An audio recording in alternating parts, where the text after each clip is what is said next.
औज़ुबिल्लाहिमिनश्शैतानिर्रजीम बिस्मिल्लाहिर्रहमानिर्रहीम। अल्लाह के नाम से शुरू करता हूँ जो बड़ा मेहरबान नहायत रहम करने वाला है। हमारे सब्जेक्ट का नाम फंडामेंटल्स ऑफ बिज़नेस है और इस वक्त हम इसके यूनिट नंबर 5 को पढ़ने जा रहे हैं जिसका नाम बिज़नेस ऑपरेशंस है और ये हमारे बीएड और बीबीए का कोर्स है और ये मुश्तरका कोर्स है और हमारा इसका सब्जेक्ट का कोर्स कोड नंबर 8402 है और हमारी यूनिवर्सिटी का नाम अल्लामा इकबाल ओपन यूनिवर्सिटी। तो आइए स्टूडेंट शुरू करते हैं। सबसे पहले हम देखते हैं इस चैप्टर का इंट्रोडक्शन। तो इंट्रोडक्शन क्या है जी? In the earlier units students have learn the concept of business and its nature, opportunities available, different forms of business entities and various modes of financing. यानी कि हमने पिछले चैप्टर में स्टूडेंट्स पढ़ा था कि कंसेप्ट हमने सीखा था कि बिज़नेस होता क्या है और उसकी नेचर सीखी, उसकी अपॉर्चुनिटीज़ हमने देखी, उसमें अवेलेबिलिटी को देखा, डिफरेंट फॉर्म्स ऑफ बिजनेस को देखो, इनकी एंटिटीज़ को देखो और वेरियस मोड ऑफ फाइनेंसिंग कैसे करते हैं उसे सीखा। आगे स्टूडेंट्स है जी the elements of production management and control required to achieve efficient in the manufacture of marketable commodities are discussed in detail in this unit। यानी कि इस यूनिट में हम पढ़ेंगे प्रोडक्शन मैनेजमेंट के बारे में, कंट्रोल रिक्वायरमेंट हमको क्यों उसकी अहमियत होती है, उसके बाद उनको किस तरह से एफिशिएंट बनाते हैं, उसके लिए क्या कैसे जो है अचीवमेंट होती है, उसके अंदर मैन्युफैक्चरिंग की, मार्केटेबल जो है कमोडिटीज़ की कैसे हमें ज़रूरियात होती हैं, इन सब को हम इस यूनिट में डिस्कस करेंगे। आगे जी simplify this unit will educate the students about the practical side of the business by focusing on the set of activities or tasks a business need to accomplish for achieving the objectives set plan. यानी कि objective set plan को भी students हम इस chapter में देखेंगे। आगे students चलते हैं जी। सबसे पहले देखते हैं ऑब्जेक्टिव्स इस चैप्टर के वो क्या हैं जी। नंबर 1 पे fully understand the factors which are required to consider for location of business. तो ये लोकेशन ऑफ बिजनेस का जो है इसको कंसीडर हम किस तरह करेंगे, इसके फैक्टर्स को जो हम अंडरस्टैंड स्टूडेंट्स करेंगे। फिर हमारे पास नंबर 2 पे जी consider the essential requirement of layouts for the business premises.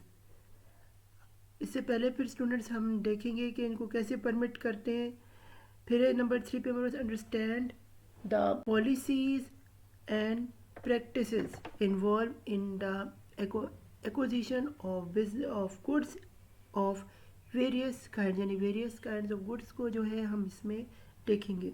Number 4 पे हमारे पास enforce required control over all purchases items until there are sold out, यानी कि जब तक कि उन्हें बेच नहीं देते तो कैसे उनको चीज़ों को बेचना है ये भी हम देखेंगे। फिर नंबर 5 पे हमारे पास anticipate the production problem faced by manufacturing business and how they are efficient resolved through practice of scientific management के ज़रिए किस तरह से इनको इफेक्टिवली हम यूज़ करते हैं। तो स्टूडेंट्स बाकायदा आगाज़ करते हैं हम अपने चैप्टर का। तो सबसे पहले हमारे पास है जी operations management. Operation management students देखते हैं क्या है इसमें, क्या जी इंट्रोडक्शन टू ऑपरेशन मैनेजमेंट क्या है। We shall concern on the practical side of the business by studying the process for running of business. These processes are covered in the operational management of business। यानी कि ये जो चीज़ें हमारी operation business management में use कैसे होती है और इसका प्रोसेस क्या होता है, कैसे किसी बिज़नेस को रन करने के लिए ये सब इस्तेमाल होते हैं। इसमें आप जैसे नीचे फिगर में देख रहे हैं यहाँ पे सेग्रीगेटिंग है, यहाँ पे उसके बाद एवेसरेटिंग है, फिर उसके बाद कटिंग है, फिर उसके बाद मिक्सिंग है, फिर फॉर्मिंग है, फिर फ्राई कुकिंग है, उसके बाद यहाँ पे फ्रीजिंग है, फिर हमारे पास यहाँ पे पैकेजिंग है और फिर स्टोरेज है। यानी कि ये सारे का सिलसिला हमें पता आता है कि इस तरह कोई बिजनेस रन करता है बेसिक से चल के एंड तक कैसे जाता है, तो ये हमने स्टूडेंट्स में सीखा। आगे स्टूडेंट्स चलते हैं जी, हमारे पास आ रहे प्रोसेस ऑफ ऑपरेशनल मैनेजमेंट। इसमें क्या है, the operational management process refers to the process in which all operational matters of the business are performed। यानी कि कैसे पूरा का पूरा बिजनेस परफॉर्म होता है, हम इसमें देखते हैं इसमें कौन से स्टेप्स होते हैं। फिर है these operation matters are classified in 3 stage, यानी इसकी जो है 3 तहें 3 स्टेज से गुजर के ये जो है होता है ऑपरेशन मैटर कैसे क्लासीफाई होता है। पहले हमारे पास इनपुट, पहले हम किसी चीज़ को इनपुट देते हैं, यानी रॉ मटेरियल उसमें होता है और लेबर होती है शामिल। फिर उसके बाद स्टूडेंट्स क्या होता है, उसको प्रोसेस किया जाता है जिसमें मशीन्स का इस्तेमाल होता है और टेक्नोलॉजी का इस्तेमाल होता है। उसके बाद क्या है जी, फिर होता है आउटपुट होती है, फिर उसमें क्या होता है फिनिशिंग गुड्स को फिनिश किया जाता है। आगे स्टूडेंट्स किया जा रहा है, आगे हम चाहते हैं ये G elements of operation management. इसमें क्या है जी, हमारे पास इसमें डिफाइनिंग टास्क्स, डिफाइन करने पड़ते टास्क। फिर है कि डिवीजन ऑफ लेबर, डिवाइड करते हैं लेबर। फिर हम स्केड्यूल करते हैं कौन सी लेबर ने ये किसने कब किस टाइम काम करना है। फिर कंट्रोलर से कंट्रोलिंग कैसे करनी है इसके बाद। फिर हम फीडबैक लेते हैं कस्टमर्स का, और खुद जो उसमें कस्टमर्स यानी कि जो लेबर काम है उनका भी, यानी कि 2 वे फीडबैक होता है इसके अंदर। आगे चलने जी हमारे पास है जी डेवलपमेंट ऑफ ऑपरेशनल प्लान। इसमें हमारे पास होते हैं नेचर ऑफ बिजनेस, वो बिजनेस किस नेचर का है। फिर है जी स्ट्रेटेजिक विजन, उसकी किस विजन के तहत वो चीज़ बनी है। फिर है जी ऑर्गेनाइजेशनल स्ट्रेंथ, उसकी स्ट्रेंथ क्या है उस ऑर्गेनाइजेशन है। फिर है टाइम लिमिट्स, कितनी टाइम में वो उसका जो है ये प्लान बनता है। फिर है जी मैन पावर रिक्वायरमेंट्स, फिर कितने लोगों की ज़रूरत है। फिर है या शिफ्टों में लोगों की ज़रूरत है, दोनों चीज़ें देख लेते हैं। फिर है सप्लायर रोल, सप्लायर रोल क्या है। फिर हमारे पास है टेक्नोलॉजी रिक्वायरमेंट, तो टेक्नोलॉजी रिक्वायरमेंट को हम देखते हैं। फिर हमारे पास है जी कस्टमर डिमांड, फिर हम कस्टमर की डिमांड को समझते हैं, कस्टमर्स की डिमांड को समझते हैं। फिर स्टूडेंट्स हमारे पास इसके बाद आता है जी ये जी हमारे पास ये है जी locations and layouts of the business operations. इसमें क्या हमारे पास importance of location. Last topic, in the last topic we studied the nature of operations and art of management operation through the development of the operation plan। यानी पिछले हमने topic में पढ़ा operation plan क्या होता है। इसमें हम देखेंगे कि उसको ऑपरेशन की मैनेजमेंट कैसे की जाती है। तो यहाँ पे नीचे आप एक पिक्चर देख रहे हैं जहाँ पे बताया है कि प्लांट की लोकेशन, तो ये बड़ा ज़रूरी होता है स्टूडेंट्स कि जहाँ आप प्लांट लगा इसकी लोकेशन देखिए। ज़्यादातर अगर कोई एग्रीकल्चर है तो उसके करीब होना चाहिए, अगर कोई फिशेस से काम है तो उसके करीब, कोई समंदर के करीब होना चाहिए। डिपेंड करता है, अगर ये ना हो कि एक जगह प्लांट लगा और वो अपनी जहाँ से प्रोडक्शन हो रही है उसकी बिल्कुल अपोजिट वो हो, यानी रॉ प्रोडक्शन की मैं बात कर रहा हूँ, तो वो उस पर कॉस्ट भी आती है और उस पर ट्रैवल भी ज़्यादा लगता है और आपकी चीज़ भी ख़राब हो सकती है, तो लेबर के भी ज़्यादा पैसे। तो इसलिए हम ये आपको बताऊँ, ये दुनिया का नक्शा है, ये एग्रीकल्चर लैंड है, ये आप देख सकते हैं किस तरह से हम उसी जगह पे प्लांट्स लगाते हैं जहाँ पे इसकी ज़रूरत होती है। आगे स्टूडेंट्स चलते हैं हमारे पास सिलेक्शन ऑफ बिजनेस और फैक्ट्री लोकेशन बहुत ज़रूरी होती है। सरमायाकार होते हैं वो फैक्ट्री के ऊपर बड़ा ज़बरदस्त तरीके से होमवर्क करके आते हैं कि किस जगह लोकेट करना है, किस जगह लोकेट नहीं करना। तो फिर ये चीज़ें होती हैं कि इसमें बहुत पैसे खर्च होते हैं। फिर इसमें क्या, और गवर्नमेंट से भी जो पॉलिसीज़ हैं वो भी एग्रीमेंट कराना एक मुश्किल मरहला होता है। आगे अवेलेबिलिटी ऑफ लेबर होनी चाहिए उसमें। फिर दूसरी चीज़ है रॉ मटेरियल होना चाहिए। फिर है जी पावर रिसोर्सेज होने चाहिए। फिर हम पास लेबर होनी चाहिए। फिर हम पास कैपिटल होना चाहिए। फिर हम पास मार्केटिंग होनी चाहिए। फिर हम पास ट्रांसपोर्ट होना है। फिर पास गवर्नमेंट लॉज होते हैं। और उसके बाद है क्लाइमेट। ये सारी की सारी चीज़ें जो होती है ये होनी चाहिए। जैसे अब यहाँ देख सकते हैं कि प्लांट की लोकेशन में लेबर एंड ऑर्डर सिचुएशन को देखा जाता है। फिर availability of infrastructure of facilities देखा जाता है। फिर हमारे पास गुड इंस्ट्रक्शनल रिलेशन को देखा जाता है। फिर हमारे पास अवेलेबिलिटी ऑफ स्किल्स वर्कफोर्स को देखा। फिर हमारे पास सोशल इंफ्रास्ट्रक्चर को देखा जाता है। फिर हमारे पास इन्वेस्टिंग फ्रेंडली एटीट्यूड को देखा जाता है। फिर हमारे पास नियरेस्ट टू मार्केट, वही जो मैंने आपको बताया कि नियर मार्केट की होना चाहिए। फिर nearness to the source of raw material, वही जो आपको बताया रॉ मटेरियल यानी किसी एग्रीकल्चर में जहाँ वो चीज़ बिकती है उसी के करीब वो चीज़ जो है उगती है उसी के करीब जो है वो फैक्ट्री हो और उसी के करीब मार्केट हो। तो सब की सब चीज़ें 8वां 7वां और 8वां बहुत इंपॉर्टेंट है इसमें। फिर है जी स्पोर्टिंग इंडस्ट्री एंड सर्विसेज भी इसमें होते हैं। फिर हमारे पास मस्ट मीट सेफ्टी रिक्वायरमेंट के वो सेफ्टी रिक्वायरमेंट से भी की वह ख्याल रखा जाए। आगे स्टूडेंट्स चलते हैं तो हमारे पास है जी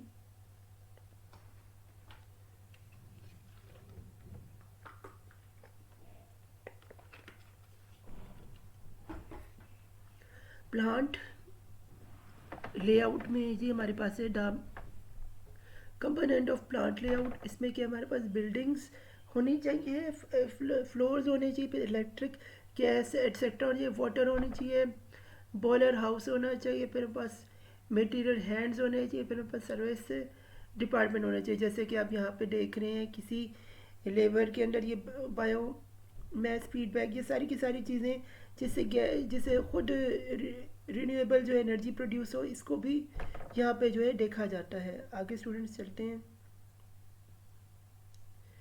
हमारे पास है जी types of labour and requirements of good layout. उसमें जी हमारे पास है ये बड़ी इंपॉर्टेंट चीज़ मेथड जो कि यूज़ किए होते प्ले लेआउट के लिए। उसमें सबसे पहले हमारे पास है प्रोसेस लेआउट, फिर हमारे पास है जी प्रोडक्शन लेआउट, जैसे कि आप इसकी पिक्चर यहाँ देख रहे हैं ये प्रोसेस लेआउट है। उसके अंदर यहाँ पे प्रोडक्शन है जिसमें ये हमारे मिल्स हैं, जैसे कि यहाँ पे असेंबल एंड टेस्ट होते हैं, फिर ड्रिलिंग होती है, फिर प्लेटिंग होती है, फिर क्या ग्राइंडिंग होती है। तो ये सारे का सारा मिलके सिस्टम चलता है।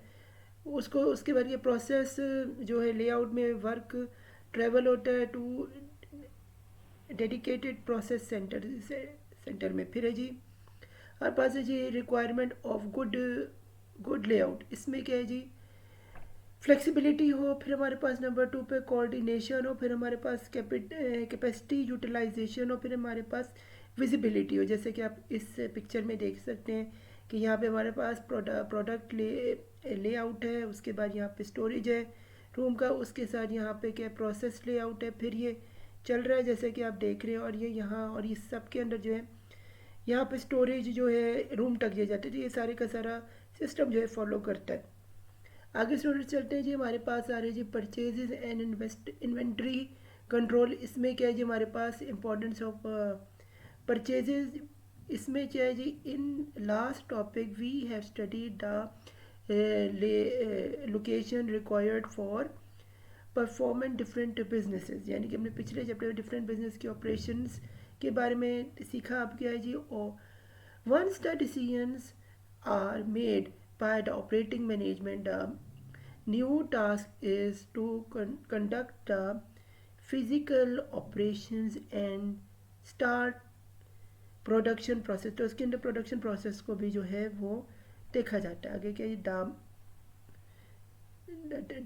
The brief business of purchases depends department can be summarized in the following way।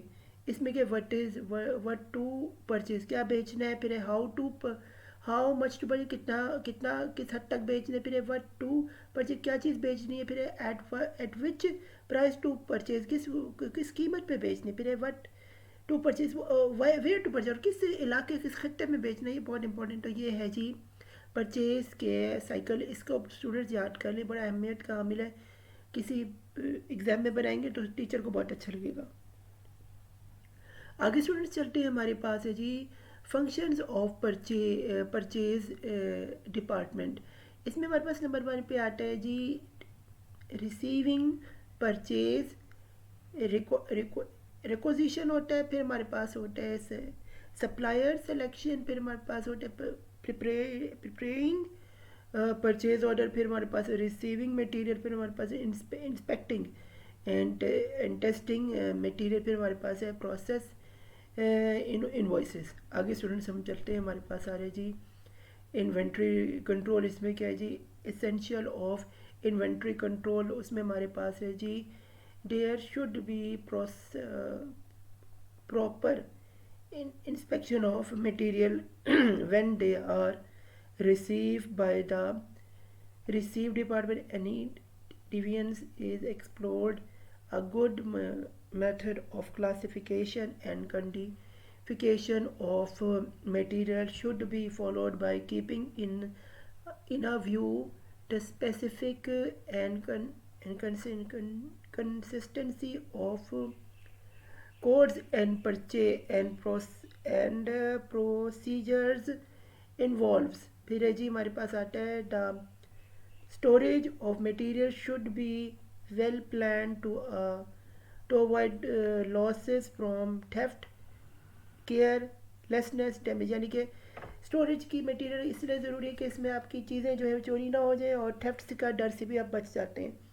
फिर है जी determining evaporation precipitation, adequate records to control the material during the production should be maintained to, to, to issue to ensure that there is minimum possible weightage. जैसे कि आप नीचे देख रहे हैं इन्वेंट्री कंट्रोल है, इसके साथ जो है यहाँ पे क्या एरिया ऑफ इन्वेंट्री कंट्रोल, जैसे कि आप यहाँ पे मैंने आपको ये सारी की सारी भी इधर बता दी है. आगे स्टूडेंट्स चलते हैं जी. हमारे पास है प्रोडक्शन अवेलेबिलिटी एंड प्रॉब्लम्स. इसमें क्या है जी फैक्टर्स अफेक्टिंग द ऑपरेशन. फिर है साइंटिफिक मेथड. फिर हमारे से टाइम एंड मोशन स्टडीज़, जिसके अंदर हमारे पास आता है जी प्रोसेस एफिशिएंसी. फिर हमारे पास आता है मटेरियल मैनेजमेंट एंड हैंडलिंग. फिर हमारे पास आता है plant layout and production method. फिर हमारे पास आता है मैन पावर यूटिलाइजेशन. फिर हमारे पास इंसेंटिव स्कीम्स. फिर हमारे पास है जी प्लांट एंड इक्विपमेंट यूटिलाइजेशन. फिर हमारे पास आता है क्लेरिकल एंड एडमिनिस्ट्रेटिव वर्क. फिर इसमें हमारे पास लेबर आता है, रॉ मटेरियल का जो यूजेज आता है, टेक्नोलॉजी आता है, R&D आता है, फिर क्वालिटी कंट्रोल आता है, पावर सप्लाई आती है, फिर बस रिपेयर एंड मटेरियल आता है, फ्लेक्सिबिलिटी ऑफ वर्क आता है, स्केजुअल आता है, फिर आउटसोर्स आता है, फिर हमारे पास पॉलिटिकल कंडीशंस आते हैं उस इलाके के, इस खत्ते की. फिर स्टूडेंट्स आगे चलते हैं. हमारे पास है जी मैनेजिंग लॉजिस्टिक्स इन ऑपरेशंस. इसमें हमारे पास स्टूडेंट्स क्या आता है प्रिक्योरमेंट आता है, लॉजिस्टिक्स. फिर हमारे पास आती है जी डिस्ट्रीब्यूशन लॉजिस्टिक्स. फिर हमारे पास आता है डिस्पोजल लॉजिस्टिक. फिर पास एमरजेंसी लॉजिस्टिक. फिर हमारे पास है प्रोडक्शन लॉजिस्टिक. फिर हमारे पास आते हैं इन्वेंट्री लॉजिस्टिक्स. तो स्टूडेंट्स ये इस पर डिपेंड करता है और इसके लिए इन्वेंट्री के लिए ये एक आपके सामने एक पैरामीटर है जिसका ख्याल रखना है. और इन सब के लिए ये इन सब का जो है यूजेज होता है और इसी साइकिल से ये सब चीज़ें सप्लाई हो गई, लॉजिस्टिक हो गया, रिटेल हो गया, मैन्युफैक्चरिंग हो गया और डिस्ट्रीब्यूशन जो इसका ये रीसेलर्स कहाँ से चलाते हैं. तो आगे स्टूडेंट्स चलते हैं जी. हमारे पास है there are 5 key benefits of a good inventory management system for keeping in inventory. तो वो कौन सी 5 चीज़ें इसमें पहले है जी टाइम होना चाहिए हमारे पास. फिर हमारे पास सीजनल डिमांड होनी चाहिए. फिर हमारे पास अनसर्टिनिटी होनी चाहिए. फिर हमारे पास इकोनॉमिक्स ऑफ स्केल होना चाहिए और इसके बाद हमारे पास होना चाहिए अपेरेंस इन वैल्यू. ये 5 चीज़ें होंगी तो ही हम good inventory management of system को परफॉर्म कर सकते हैं.